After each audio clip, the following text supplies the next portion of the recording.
another session of the Mic Drop podcast.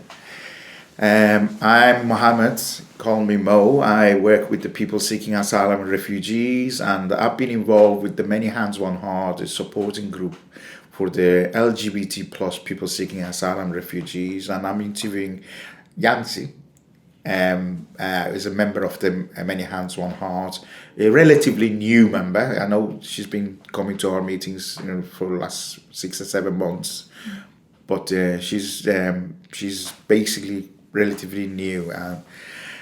Obviously, what do you think about Many Hands One Heart? That's the first question I've got the answer. Has it been any help for you, or?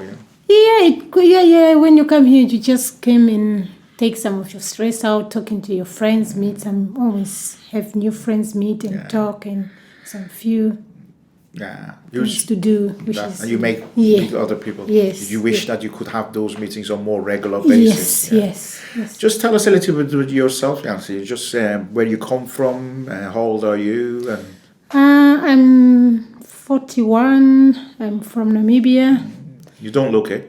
You don't look you're 41. I have one daughter, which is I get birth in Southport. How old is your daughter? She's turning 18. Oh. Yeah, she's at the college at the moment, okay. Obviously, because you're a member of the Many Hands on Heart, so you're a member of the LGBT plus community. Are you a lesbian? Yes. You identify yourself as a lesbian.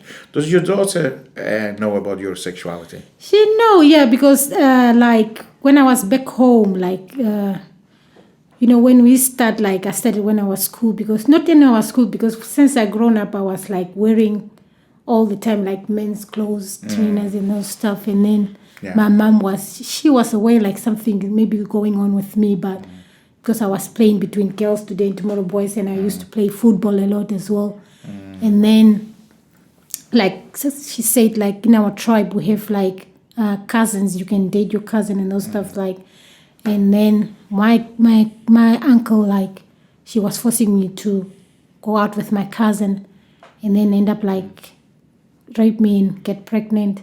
And then when I get that is where I decided to move to England. That's when you came to England. So I came pregnant here, and then I get birth and Oh, you're sorry. So you got pregnant back home, or did you get pregnant? No, I get pregnant back home, but when I get birth here in the country, so I came pregnant. I see. Yeah. Well, let's go back when you were a teenager. Back home. You played football. You said. Did you know that you were different from other girls? Not quite well, because I was in between girls and boys sometimes, but sometimes I was just always stay with the boys, hang out around most of the time. Were you attracted to the boys? Yes. You're sexually attracted to the boys? No, to the boys and girls both. Because sometimes, yeah. Oh, okay. Mm-hmm. And when did you realize that you're a lesbian? When I was 14. 14? Yeah. Do you want to tell us a little bit about how you realized, or no? Okay, that's okay. So you came here to UK and you were pregnant. You had, and what was it life then? Was it easy for you? Was it difficult? And did you come with a visa? Yeah, we came with working holiday visa. They give for 2.5 years to work. So I was working, but I found out myself when I was 6 months pregnant, and was a little bit late. So in 7 months, because I was working in a cold place, and then they said my baby couldn't grow up again. She's just sent because maybe of the cold and those stuff. So by 7 months, I did cesarean because the baby wouldn't move and was still grown. So I have early birth and did you go back to work after? Yeah. I go get birth November, and then January took my baby home to my parents because couldn't walk because there was no one taking care of. So I have to take her back home to Africa. So your parents that's really good subjects. Do they know about your sexuality? They did, yeah. How do they react to that? Because they can't do because in our culture it's not allowed. Yeah. So, but they couldn't do anything. As well. Yeah. They couldn't do anything. Yeah. And so, were they happy, or did they get angry with you, or? just my mom couldn't do anything, but my uncle was not happy. She was, yeah, why you allowed there? Had to do this and this stuff. And then she said, what can I do? Just like that, yeah. Oh, okay. Yeah. And your life in UK, did you have any relationship were you with anyone, or? I was with one, but then she went back home. And after she went to Canada, where we used to communicate very well. But now we stopped because she moved on with life and those stuff. Yeah. Okay. And where do you live in UK? Me? Yeah. Southport. Southport. How long you been there in Southport? Because I go on and off. I came there 2002. Yeah. So Where were you before that? Norwich. You went to Norwich. Yeah. I went to Norwich when I was about 17. Oh, okay. I went to learn English there. Yeah, it's a very big city. Yeah. And when did you apply for asylum? Because my story is long. When they catch me, it's like I was working, living, and then the police catch us, and then they detain us. So I live in detention center for 2 months. Where was that? In Bradford. Is it Bradford? Yeah. I have to live there for 2 months. And then With your child? No, my child was back home that time with my grandmom. Yeah. So when I was there, my grandmom was like not well that moment. So I have to have call from home like she's not well. I have to go back home. So I withdraw my case. I have to go home. I went home and it was 2009. Was it? Yeah. She died that year. Oh, yeah. Sorry about that. So in 2012, then I come back again. I came on my own. I leave my daughter with my friend for 1 year, and then I bring her over here with me. No. So when I came here, I didn't claim asylum. I was just like doing hairs and those stuff, and then Working illegally? Yeah. Yes. And then 18? Yeah, where the police come in Southport. They were looking for me. I don't know why they didn't tell me why they were looking for me. So that's why I put my case again for asylum seek.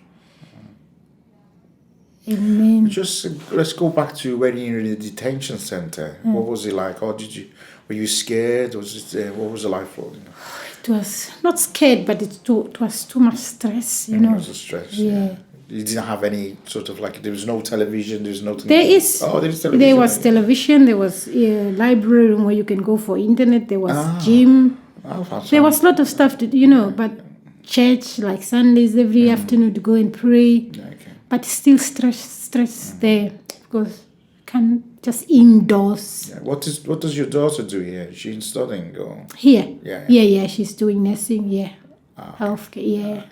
And what is your plan? What do you think is going to happen to you if you get your this status? I can't wait. Don't know. Have you been? So your case was rejected. Is that right? Yeah. First, yeah, and then you appealed. Yeah, appealed and wait. I was supposed to go last week for fresh claim, but I didn't go because I was. Have you got solicitors? Yeah, I got a private one. Yeah. Okay. So I'm just waiting for Shireen to come back. And then some waiting for my letters from back home, and then I think someone from Say House rang me, emailed me saying, "Can you do a letter?" I said, "Well, they've got all the records, so I couldn't." I don't know why they just say they couldn't help me. If Shireen not come back, who's gonna help us then? Exactly. I think hopefully she will, but if not, then you have to ask someone else to give you a letter, sort of thing. If Shireen can't give me a letter, who can do it for me then? I don't know. Yeah, because someone said like they don't know me. That's why they can't provide me any letter. I have to wait for Sherry. Was it you who's supposed to call me? I don't know. Someone said. No, I can't.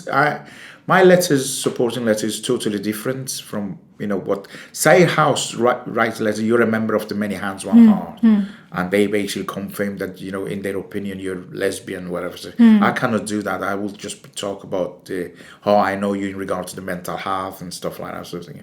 Anyway, it's not about. Let's just talk about something else. Do you still interested in football? You said you. Yeah. It's just because Who's your team? just because I'm Chelsea fan. Yeah. Yeah. At the moment, I broke my ankle, so everything is. Yeah. Oh, so did you used to play here as well, football? Or did you play football here? just sometimes with my family. Yeah. Because there is a women. Yeah. The other day they for the told me here people- in Liverpool. Yeah. Where did you play? As a striker, defense, goalkeeper, midfielder? Goalkeeper. Okay. Yeah. All right. Anyway, thanks very much for your time. And I don't know if you want to add anything else. You want to say anything else? But No, don't think so. Okay. Thank you. You're welcome.